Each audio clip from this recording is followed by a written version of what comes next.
ये वही राष्ट्रपति एर्दोगान है जो हमास को फिलिस्तीन का भूमिपुत्र और आजादी का सिपाही बताते नहीं थकते थे, लेकिन अब पासा पलट चुका है। वही एर्दोगान अब हमास से हथियार डालने और गाजा की सत्ता छोड़ने की मांग कर रहे हैं। ये बदलाव आया है न्यूयॉर्क में हुए एक बड़े संयुक्त राष्ट्र सम्मेलन के बाद। सऊदी अरब के नेतृत्व में 16 अरब देशों ने एक प्रस्ताव पर हस्ताक्षर किए, जिसका मकसद है फिलिस्तीन को एक स्वतंत्र देश की मान्यता दिलाना, लेकिन एक शर्त के साथ कि हमास जैसी ताकतों को सत्ता से बाहर रखा जाएगा। और दुनिया को हैरान करते हुए तुर्की ने भी इस प्रस्ताव पर दस्तखत कर दिए। लेकिन सवाल ये है कि तुर्की ने अचानक अपना रंग क्यों बदला? इसके पीछे है कूटनीति का गहरा खेल। पहला कारण, अमेरिका और नाटो का दबाव। तुर्की एक नाटो सदस्य है और अमेरिका उसे लगातार हमास को समर्थन देने के लिए चेतावनी दे रहा है। दूसरा और सबसे बड़ा कारण, तुर्की की खस्ताहाल अर्थव्यवस्था।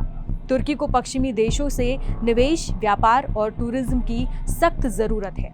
ऐसे में हमास जैसे विवादित संगठन के साथ खड़े रहना तुर्की के लिए आत्मघाती हो सकता है।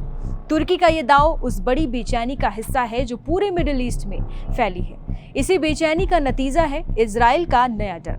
इजराइल के राष्ट्रीय सुरक्षा परिषद यानी कि NSC ने अपने नागरिकों के लिए UAE की यात्रा पर अब तक की सबसे कड़ी चेतावनी जारी कर दी है।